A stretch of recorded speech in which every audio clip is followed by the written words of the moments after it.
अळणी भात बनवण्यासाठी तांदूळ धुवून घ्यायचा आहे, चिकन किंवा मटन स्टॉक, कांदा, पुदिना, कोथिंबीर, हिरवी मिरची, ओला नारळ खोवलेला, आलं लसूण ठेचलेलं, मीठ, बदाम फूल, मोठी वेलची, लवंग, हळद, तेल घालून दालचिनी, बदाम फूल, लवंग घालून मिरची घालायची आहे. परतवून झाल्यानंतर कांदा परतवून घ्यायचा आहे.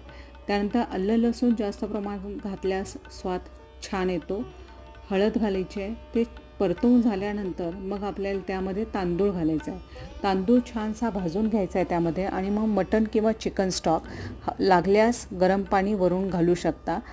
कोथिंबीर, पुदिना, ओला नारळ, मीठ घालून कुकरमध्ये हा भात जास्त प्रमाणात स्टॉक किंवा पाणी घालून मऊ शिजवून घ्यायचा आहे. त्याने अळणी भात खूप मऊ छान लागतो.